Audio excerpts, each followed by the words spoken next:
नमस्कार दोस्तों आज जो हम आपको कथा सुनाने जा रहे हैं उस कथा से आपको बहुत सीख मिलेगी। इस कथा के माध्यम से आप जानेंगे कि हमें अपने जीवन में सदैव शांत रहना चाहिए, चाहे हम कितने भी अधिक बलवान या धनवान क्यों ना हो। हमें अपनी शक्ति व धन का कभी भी बखान नहीं करना चाहिए। दोस्तों, इस कथा से आपको बहुत सीख मिलेगी, इसलिए हमारे साथ अंत तक बने रहिए। आगे बढ़ने से पहले आप सभी से एक निवेदन है कि अगर अभी तक आपने इस चैनल को सब्सक्राइब नहीं किया है तो सब्सक्राइब कर लें और बेल आइकन पर क्लिक करके हमारे परिवार का हिस्सा बन जाएं। दोस्तों, ये बात है रामायण काल की। रामायण काल में आपने वीर बाली के बारे में अवश्य सुना होगा। बाली भगवान ब्रह्मा का पुत्र था।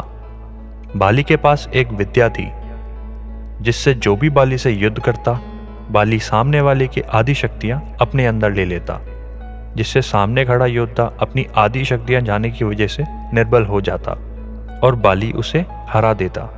और इस कारण स्वयं भगवान राम को भी बाली का वध पीछे से छुपके करना पड़ा। दोस्तों, बाली में इतनी शक्तियां थी कि उसके सामने कोई एक क्षण भी नहीं टिक पाता था।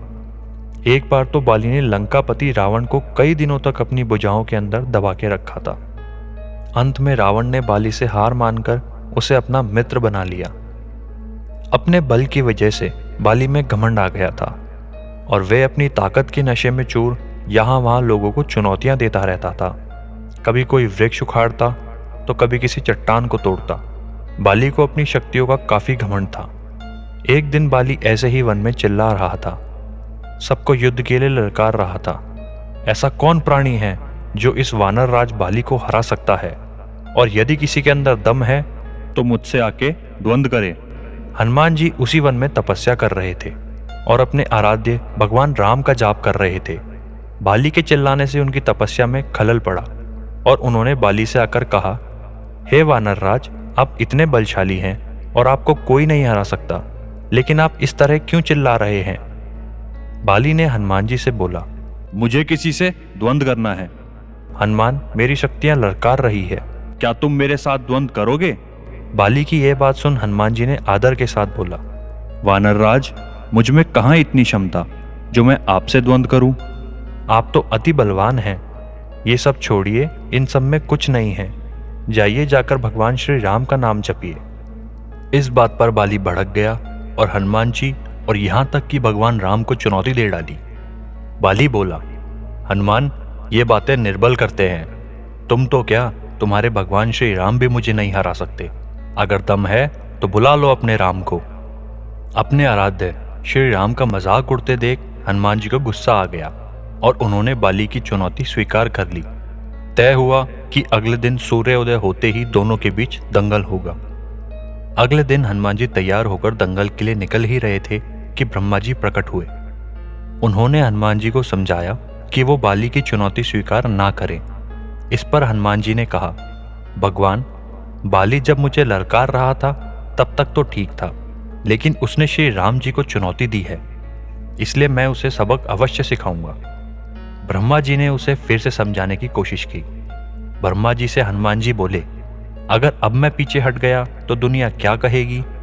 इस पर ब्रह्मा जी ने कहा, ठीक है, आप दंगल के लिए जाओ, लेकिन आप अपनी शक्तियों का रेश मात्र हिस्सा ही लेकर जाओ और बाकी बल अपने आराध्य के चरणों में अर्पित कर दो। दंगल से लौटकर आप अपनी शक्ति पुनः हासिल कर लेना। हनुमान जी ब्रह्मा जी की इस बात को कैसे टाल सकते थे? हनुमान जी मान गए और कुल शक्तियों का 10वां हिस्सा लेकर दंगल के लिए चल पड़े।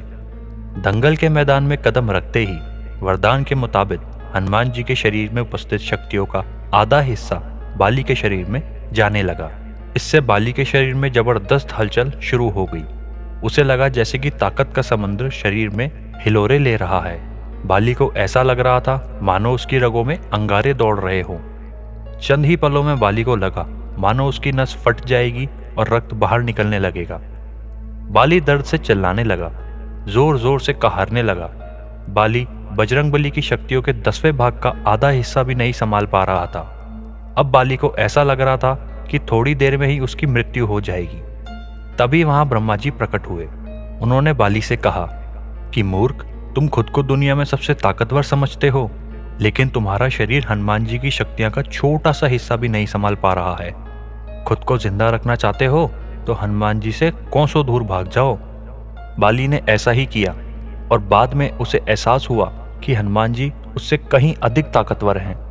उसने हनुमान जी को दंडवत प्रणाम किया और बोला, अतः बल होते हुए भी हनुमान जी आप इतने शांत कैसे रहते हैं और राम नाम का पाठ करते हैं?